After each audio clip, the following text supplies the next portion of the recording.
In the mid to late 90s, a phenomenon took over the world of Christian merchandising.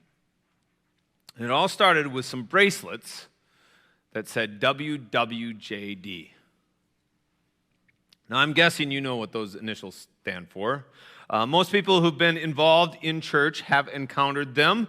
In the late 90s, early 2000s, even non-Christians, people who didn't go to church, probably knew what these initials stood for, the question that they asked. WWJD, what would Jesus do?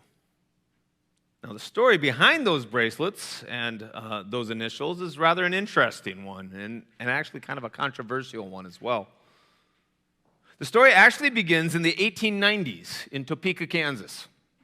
A pastor named Charles Sheldon was looking for a way to keep his congregation engaged, so he decided to do a series of Sunday evening sermons where he created a fictional town, fictional characters that had inhabited this town, and then each week he'd tell a story about one of those characters in which that character would encounter a moral dilemma. And so these characters would encounter these moral dilemmas, and they'd have to fix them or solve them by asking that question, what would Jesus do?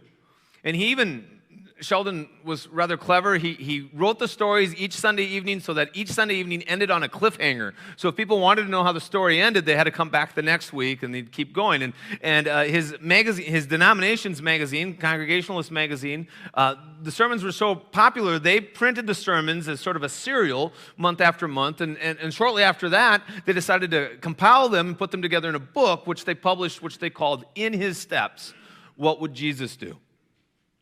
Now, as it turned out, when they made the move from the magazine to the book and they published it, there was a copywriting hitch such that as soon as the book entered print, it was also in the public domain, which means that any publisher that wanted to could publish the book and sell it without owing the author any royalties.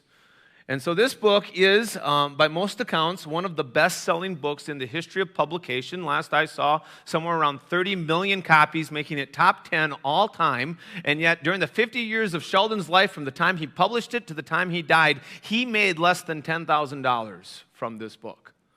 Well, the publishers, of course, were making a whole lot more money. Didn't really bother Pastor Sheldon, though. He asked himself, what would Jesus do if Jesus wrote a best-selling book? And he decided that Jesus wouldn't be all that interested in financial gain. He was just excited the book was finding a wide audience, that people were interacting with Jesus and asking this question for themselves. Fast forward now, about 100 years. 1989. Now, I've read a couple of different accounts. I've seen a couple of different pastors, youth pastors, names attached to the story. But pretty much everybody agrees it's the year 1989 in a youth group in Holland, Michigan. The youth pastor reads Sheldon's book, teaches a lesson to the youth group about it, and challenges the youth to ask the question in their daily lives, what would Jesus do? In order to make it memorable, the youth pastor decides they should have something wearable that will remind them of this question. And because friendship bracelets are popular at the time, the youth pastor goes to a manufacturer and arranges to have 200 bracelets printed with the question, what would Jesus do? Only they can't fit that on the bracelet, so they decide to go with the initials, WWJD. Well, immediately among the kids in the youth group, it's very popular, and kids at school are asking about it, and so they come back to the youth pastor and say, can we get more of those bracelets? They go back to the manufacturer. The manufacturer figures out, hey, there might be something here, so they start to make more of these bracelets and start to offer them for sale. Meanwhile, other manufacturers, Christian retailers, Christian publications start to notice this, and they start to put their own material out that have the question WWJD on it. When Paul Harvey, the radio guy, comments on it in 1997, it blows up into a worldwide phenomenon. Teddy bears, coffee mugs, bumper stickers, T-shirts, devotional books, and more being emblazoned with the WWJD slogan. There's even a very strange board game modeled a little after Trivial Pursuit called WWJD. No lie, as I'm reading this in my office on the internet, I look up and I realize I have that game sitting on my bookshelf. And it's weird. Now, ironically, some of the same copyright problems that plagued Charles Sheldon also affected those who came up with the WWJD slogan. By the time the youth pastor and the first bracelet manufacturer figure out that something's going on here and think maybe they should go and trademark it, the courts have decided that WWJD is so prevalent that there's so many people using it that it's in the public domain. By most accounts, the youth pastor wanted to get control of the WWJD trademark back, not so that they could profit from it, because they wanted to put an end to some of the more tasteless uses of it. At one point, there were 7 lawsuits out there floating around, including some brought by some of the largest Christian publishers trying to gain control of the WWJD trademark. If you were alive and following Jesus in the late 90s, early 2000s, you probably wore a WWJD bracelet. Some of you might still wear them even today. I've seen professional athletes watching telecast of sporting events, and I've noticed professional athletes wearing WWJD bracelets, which caused me to ask the question, what would Jesus do if he played baseball? The answer is he would have led the league in saves. Yeah. Dad joke. So everybody knows the WWJD question. What people might not know as well is the verse that this slogan is based on. The central verse for Charles Sheldon book, the verse he got the title In His Steps from, is 1 Peter 2:21. It says this, "To this you were called, because Christ suffered for you, leaving you an example that you should follow in his steps."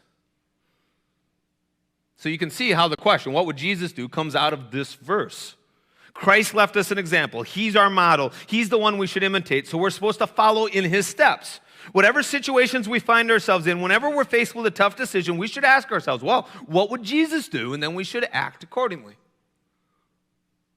And here are some actual scenarios proposed by that WWJD game board. So if you are a military pilot and you are ordered to drop chemical weapons on an enemy country, what would Jesus do?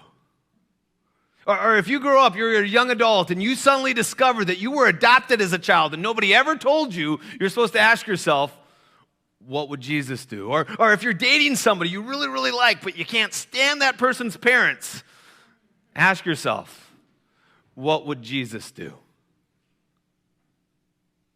We should ask ourselves, what would Jesus do, and then follow in his steps. So this is the verse that's all based on. But what people really seem to be missing is that this verse is asking a very specific WWJD question. The question this verse is asking is, what would Jesus do if he suffered unjustly? What Peter's really challenging us to do in this verse is to follow the example of Jesus when we face suffering ourselves. That's what this verse is really about. Unjust suffering. So there's several clues that that's what the verse is really about. One is because the word suffered is actually in the verse itself. Christ suffered for you, leaving you an example. The specific scenario Peter has in mind when he tells us to follow in Jesus' steps is suffering. That's pretty plain. More than that, the verses right before this verse say as much as well. This verse is in a section where Peter is addressing slaves who happen to be in the church. Now, he's not speaking out against slavery. He's not speaking out for slavery. He's just recognizing that there are going to be Christians in the system they live in, a slavery system, that they're going to be followers of Christ who find themselves enslaved. And if that's the case, then Peter's urging them to imitate Jesus even in their servitude. So here's what the verses right before this say. For it is commendable if someone bears up under the pain of unjust suffering because they are conscious of God. But how is it to your credit if you receive a beating for doing wrong and you endure it? But if you suffer for doing good and you endure it, this is commendable before God. Essentially, Peter says that if you're a slave and you receive a reprimand, he literally says beating. You receive a reprimand because you've done something wrong, because you've stolen from your master, or because you've been sloughing off on the job, or some other thing. If you receive a beating for doing something wrong, well then, frankly, you kind of had it coming. But if you're seeking to follow Christ, and in the process of following Christ, you find yourself at cross purposes with your master or others, and you suffer for that. In that case, then, he says, that's commendable. This is a hard word. Something in us naturally bristles at the casual acceptance of slavery here, and it should. But more than that, it's hard for us to imagine scenarios where someone is mistreating us, telling lies about us, taking advantage of us. It's hard for us to imagine a scenario where someone is mistreating us and we just take it. It's hard for us to accept the notion that we won't fight back. And yet that's what Peter's saying.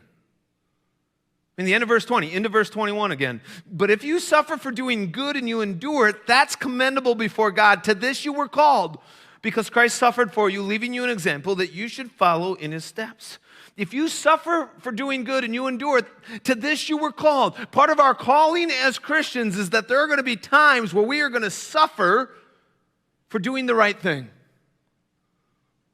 That's part of our calling. It's part of our birthright as Christians is that we are sometimes going to run up against opposition where people are going to mistreat us and we're going to suffer for it. The question is, how does a Christian respond to unjust suffering?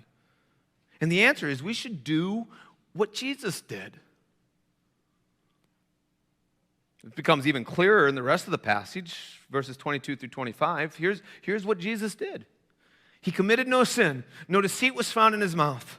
When they hurled insults at him, he did not retaliate. When he suffered, he made no threats. Instead, he entrusted himself to him who judges justly. He himself bore our sins in his body on the cross so that we might die to sins and live for righteousness. By his wounds, you've been healed. For you were like sheep going astray, but now you have returned to the shepherd and overseer of your souls. In order to build his argument about enduring suffering, Peter takes us to the cross. And more than that, he takes us to Isaiah 53. And by the way, if you've been wondering, what's he doing in 1 Peter? We're supposed to be in a chapter about, or a series about Isaiah 53. Here it is. Here's the connection, right? Because here in 1 Peter, he quotes, go ahead and put 1 Peter back up. Go ahead and put 1 Peter back up. Back up a slide. No, where we were. Because he quotes repeatedly in 1 Peter 2, 22 through 25, he repeatedly quotes from Isaiah 53. Right? Everything you see there in quotation marks comes from our chapter. He committed no sin, no deceit was found in his mouth. He himself bore our sins. By his wounds, you've been healed. You were like sheep going astray. Every single one of those is a quote from Isaiah chapter 53. So as Peter tries to build this case for us to follow the example of Jesus and what Jesus did when he encountered suffering, he takes us to Isaiah 53. And so we're also going to turn now to Isaiah 53, verses 7 through 9. And we're going to look at this prophecy now as a description of how Jesus endured his suffering. And then we'll come back to consider why, as Christians, we're being called to follow Jesus in this way. So here it is, Isaiah 53, verses 7 through 9. He was oppressed and afflicted, yet he did not open his mouth. He was led like a lamb to the slaughter, and as a sheep before its shearers is silent, so he did not open his mouth. By oppression and judgment he was taken away, yet who of his generation protested? For he was cut off from the land of the living. For the transgressions of my people he was punished. He was assigned a grave with the wicked, with the rich in his death, though he had done no violence, nor was any deceit in his mouth. So what from this passage can we say about the suffering of Jesus? I have three things. First, Christ's suffering was unimaginable. The words used to describe what the servant endured are strong words that hint at terrible suffering. So look at verse 7. It says he was oppressed and afflicted. Oppressed is a word often used in the Old Testament to describe what taskmasters did to make the lives of their slaves miserable. So think Egyptians requiring the Israelites to make bricks without straw. That's oppression. Oppression is pressing in on someone so hard that the stress and the tension become almost unbearable. This is Jesus' life as he's harassed and harangued, as he's pursued by these teachers of law and the Pharisees. This is Jesus in the Garden of Gethsemane, sweating drops of blood, oppressed, afflicted. Afflicted is a word that implies humiliation, being brought low, being treated with contempt, shaming, belittling, scorn, jest, mockery, ridicule, derision. All of that was the gall that Jesus sipped during his whole ministry and then had forced down his throat in that last awful week. Then it says he was led like a lamb to the slaughter. What a terrible word. Slaughter. That's how he died. Right? His death wasn't an accident. His death wasn't inevitable. He was murdered. He was killed. His death was the result of evil people who wanted to be rid of him. He was slaughtered. And look at the phrases that are used in verse 8. By oppression and judgment, he was taken away. He was cut off from the land of the living. He was punished. Taken away, like the scapegoat who symbolically carried the sins of Israel outside of the camp. That Jesus is the scapegoat. He was cut off from the land of the living, like the sacrificial Passover lamb standing in for the firstborn of Israel. He was punished. Jesus' suffering was an unimaginable act of punishment that involved flogging, beating, mockery, humiliation, and the anguished torture of the cross. Christ suffered, and his suffering was unimaginable. Second, Christ's suffering was unjust. Last two lines of verse 9, the two lines that are quoted in 1 Peter 2:22, though he done no violence, nor was there any deceit in his mouth. One of the things Isaiah emphasizes, even as he lays out this description of the suffering the servant will endure, one of the things he wants to emphasize is that this is not something that was deserved.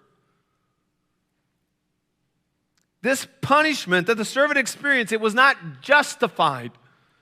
As we saw last week, he was bearing the sins of others. It wasn't for his own sins that he suffered. He was substituting himself in our place. So it says he'd done no violence. In other words, he'd committed no act of sin, no sin of deed. And there's no deceit in his mouth. That means he committed no sin of the heart, no inward sin. So we might say he was sinless in thought, word, and deed. Isaiah is describing here an innocent sufferer, someone who had no guilt of his own to pay for. As you read the descriptions of the trial and execution of Jesus in the gospel accounts, when you turn to the New Testament, you read the stories of Jesus, one of the things that will stand out to you about those final chapters of the gospel as they describe the trial and the execution of Jesus, one of the things that will stand out is that Jesus did not deserve what he got. And even those who put him to death knew he was an innocent man. So, for example, Matthew 27, verse 19, Pilate's wife, Pilate, the Roman judge who passes the sentence of death, his own wife sends him a note saying, have nothing to do with this man, he's innocent. And when Pilate himself stands up in front of the crowd, he makes it very clear that he finds, in Luke 23, verse 4, that he finds no basis for a charge against him.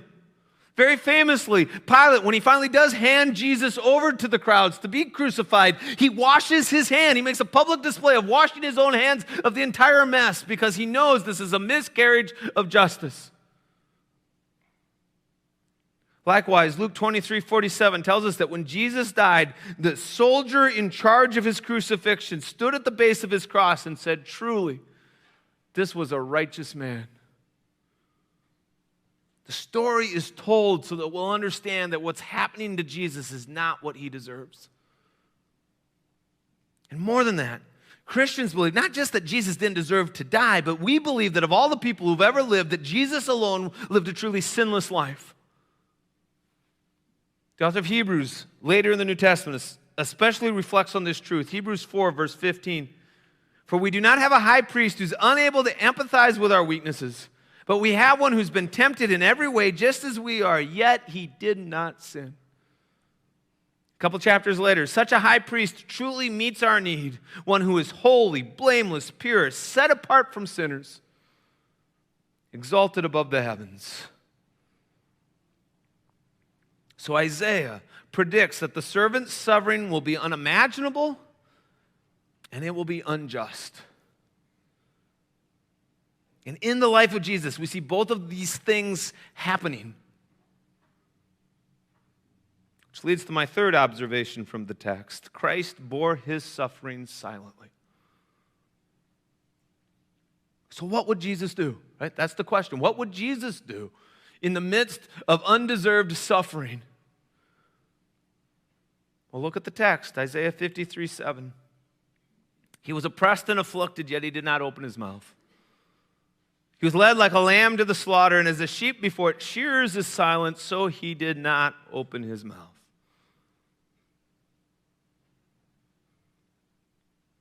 He didn't say anything. Says it twice. He did not open his mouth. Says it twice. As 1 Peter says, when they hurled insults at him, he did not respond. When he suffered, he made no threats in return. Instead, like a sheep before its shearers, Jesus remained silent. I wonder if you saw the pictures of this guy. He was in the news about 3 weeks ago. This is a sheep they found in Australia. He'd gotten away, or he'd wandered off. He was out in the outback. They're not sure how long, several years. He's a domesticated sheep. So domesticated sheep do not lose their wool naturally. The only way they can get their wool taken off is if humans take it off for them. And this guy didn't have any interaction with humans, and he was wandering. And so when they found him, he was in big trouble. He was carrying, when they did shear him, they took off 78 pounds of wool. 78 pounds. That was enough. Here he is post haircut. That was enough for him for them to knit 61 sweaters, or I read it was enough for how many? 490 pairs of men's socks.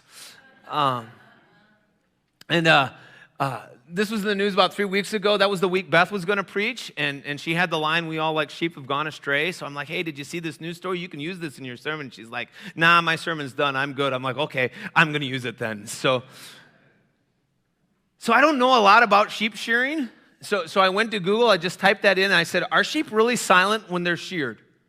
And the first hit I got back, it was an outdoor blog. I don't know who it was. I don't know how reliable they were, but they described what it's like. They said, this is a quote, "A sheep might wildly fight when a shepherd brings him into the shearer pen. But once that sheep is flipped so he can be sheared, he is quite docile, willing to let the shearer do what he wants with him." The blogger ended by saying, "Watching the change is rather amazing." And again, that's just a blog. I don't even know who the blogger was, but there was somebody here at first service who talked to me between services who vacationed on a dude ranch in New Zealand. So I don't know why you'd vacation where they put you to work, but he actually participated in sheep shearing in New Zealand, and he said it's exactly that. He said as soon as they flipped that sheep over, it would just go still. And so Isaiah chooses that picture. He looks ahead to the suffering servant, and he chooses that picture to describe the reaction. As a sheep before his shearers is silent, he did not open his mouth. The difference maybe even is the sheep might come kicking and screaming into the shearer's pen, but Jesus went willingly every step of the way. Matthew 26, 62, 63.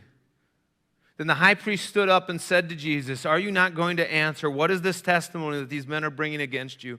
Verse 63, but Jesus remained silent. Mark 15, 4 and 5. So again, Pilate asked him, "Aren't you going to answer? See how many things they're accusing you of." But Jesus made no reply. And Pilate was amazed. Luke 23, verse 9. He plied him with many questions, but Jesus gave him no answer. Here's how Jesus faced his unjust suffering. He did not protest. He did not proclaim his innocence. He did not fight back. The one who preached the Sermon on the Mount turned the other cheek. He submitted to the suffering. He bore it silently. And by the way, here's something I probably should have pointed out last week when I was talking about substitution. I gave you those word pictures of substitution from the Old Testament. Here's the difference. many differences, but here's another difference I should have pointed out. The ram that Abraham sacrificed in place of Isaac, the Passover lamb that was sacrificed in place of the oldest born, the scapegoat that carried the sin, none of those animals had a choice. They were chosen. The people chose them. This suffering that they suffered was imposed on them by the handlers that took them. Jesus had a choice. Jesus knew what was coming. Jesus knew what was at the end of that road. And he bore it willingly. He bore it silently. That's what Jesus did when he suffered unjustly. He bore our pain on our behalf. So that's the description then of how Jesus responded when he was wrongly and unfairly accused. Isaiah wrote it down centuries before Jesus came, and then the events of Jesus' life just dovetail perfectly to what Isaiah saw. It's just amazing. But now let's take it back to the WWJD question, 1 Peter 2:21. Remember, the whole point of that question is to follow the example of Jesus when we find ourselves in different challenging situations.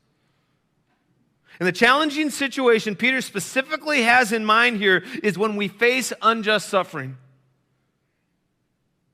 This is when someone treats you unfairly, when someone's telling lies about you, when you're being ill-treated.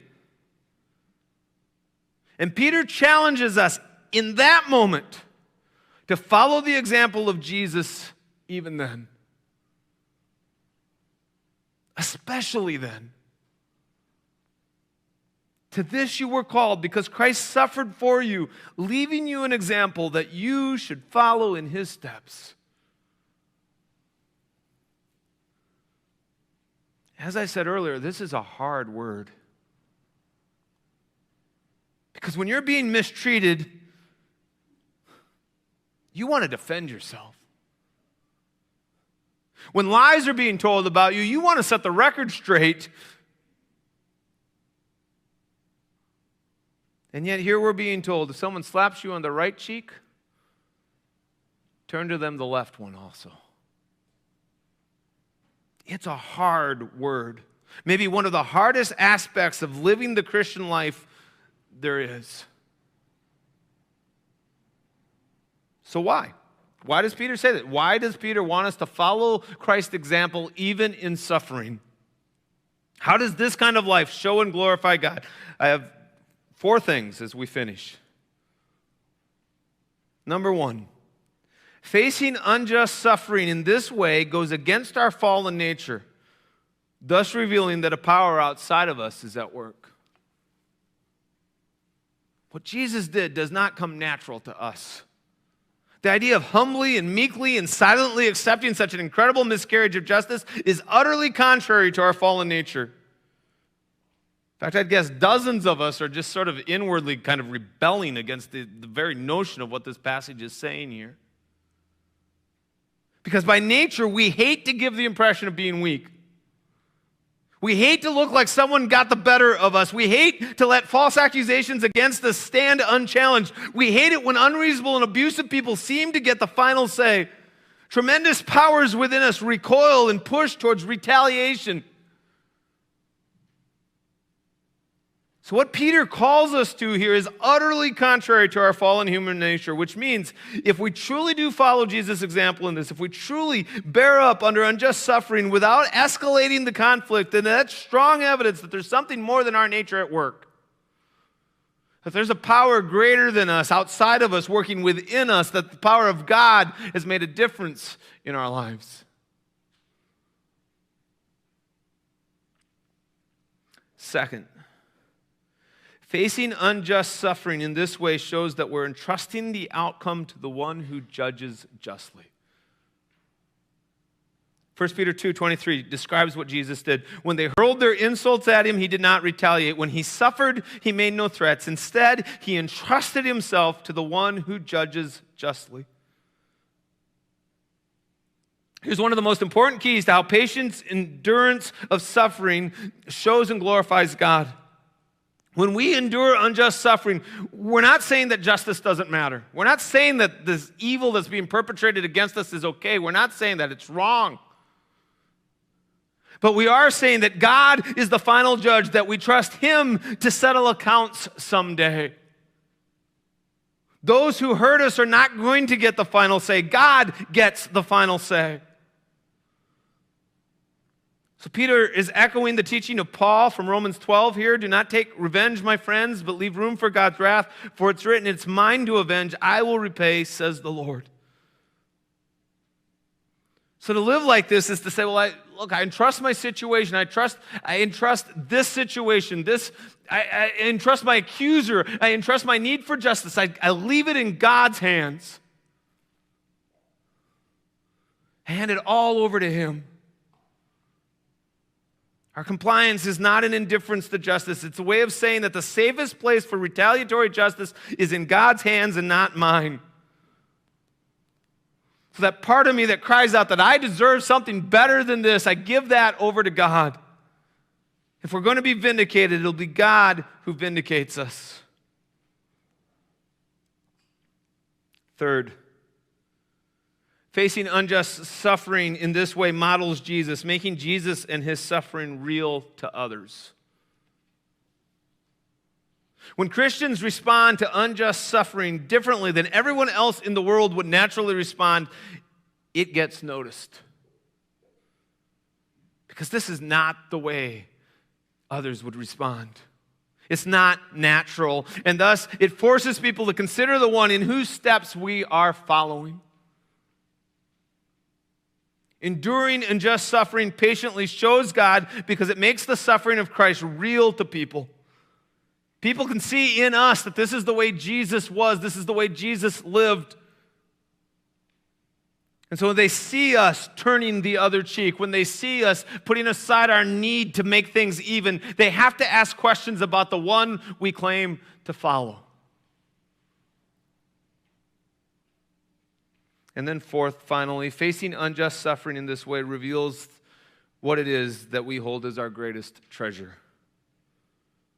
The 1 Peter passage ends like this: "For you were like sheep going astray, but now you have returned to the shepherd and overseer of your souls." Our natural fallen instinct is to fight back against mistreatment, to pay back tooth for tooth and eye for eye, but that's our sinful nature. Now we've come to the shepherd and overseer of our souls. Now we've come to the one who endured suffering to leave an example for us. This is the one in whose footsteps we are seeking to walk, and so He is our greatest treasure. Ray Pritchard asked, do you think Jesus was a helpless victim that day at Calvary? He was the Son of God. He had the power to call down a legion of angels to set Him free. He had to but say the word, and all of heaven would come to His aid. But He never said that word. He was truly the silent Savior who, having all of the power in His hands, decided not to use it against those who tormented Him.